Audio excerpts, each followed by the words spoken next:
Assalamualaikum warahmatullahi wabarakatuh. Back to our respected lecturers, Muhammad Faiz bin Ismail, our fellow friends, and people who are watching our video right now. We are from Group 6, and today we are going to present and talk about bribery and corruption. But first, I would like to introduce my teammates. I am Siti Azazafrina. The second presenter is Noor Izahani.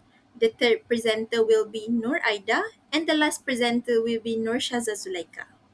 As everyone knows, corruptions continue to be a serious problem in Malaysia, affecting various sectors, both government and business.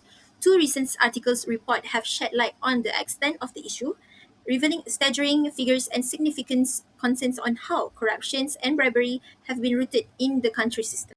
So now let's get through our articles. The first article is from New Straits Times that stated Malaysia has suffered an estimated RM277 billions between 2016 until 2022 due to corruption and collusions. So most of these losses occurred in government and state-owned enterprises. So where public officials work with private companies to misuse the public funds. So these funds could have been used to improve public transportations, public services, infrastructure, educations, and healthcare. But instead, we are lost due to corrupt practices. So the second article is from Business Today. According to this article, they highlight significant role of civil servants in corruption cases.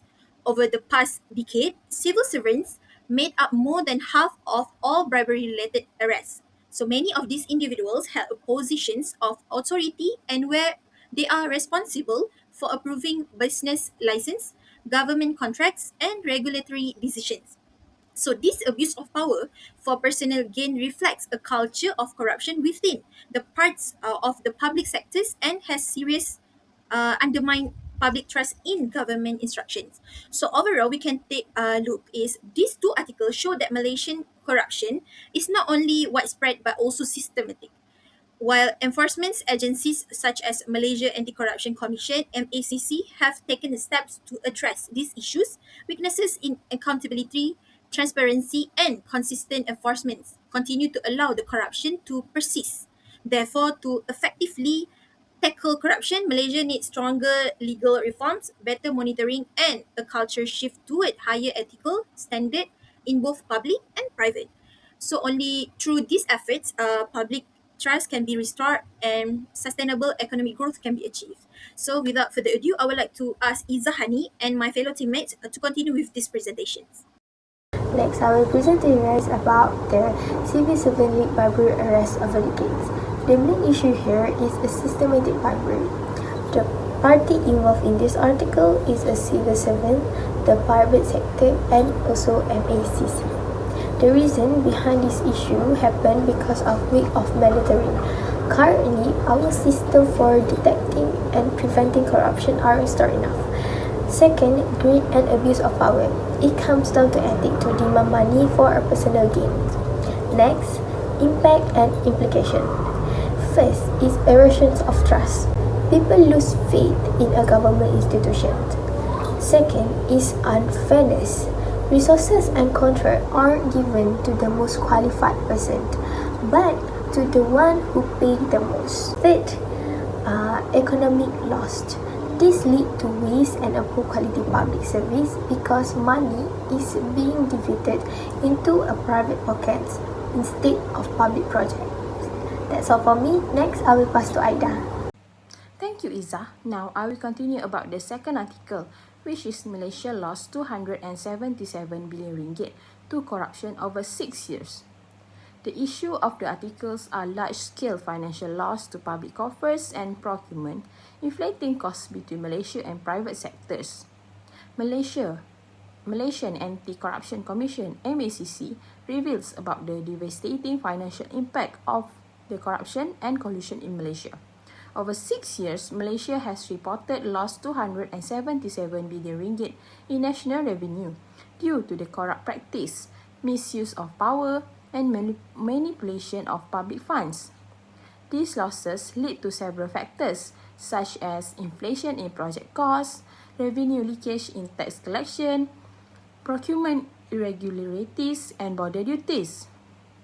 Almost 750 and 28 investigations had been done between January until July 2025, found the ranges from false claims and bribery to money laundering.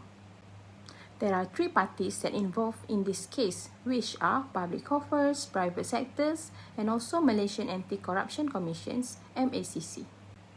Moreover, the reason behind the issues is the systematic weaknesses in governance and financial management. These massive losses show that public funds are not sufficiently protected. The weaknesses in procurement procedures, poor record keeping, and lack of independent audits make it easier for corruption to go undetected. Another reason is having ineffective law enforcement and fear of exposure.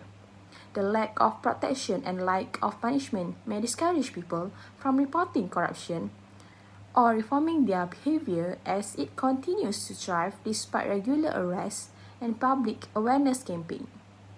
Lastly, the impact and implication of this case are huge potential resources diverted from public benefit such as education, transportation, housing, and healthcare into corrupt channels.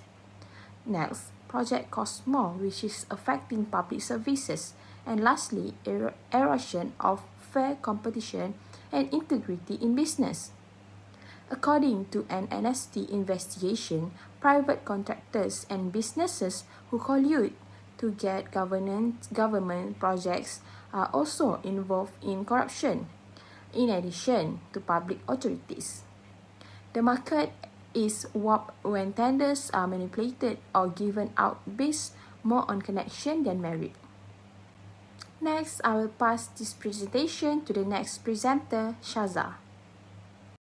Thank you, Aida. Now, I will explain the suggestions and recommendations to address corruption in Malaysia. First, the government should strengthen internal controls through digitalization. This includes using e-procurement systems, automated audits, and real-time financial tracking. These digital tools help reduce human involvement, which is one of the main reasons corruption happens. The MAC itself has started using AI-powered monitoring systems, showing that technology can help detect and prevent corrupt activities more effectively. Second, Malaysia needs to strengthen its legal framework.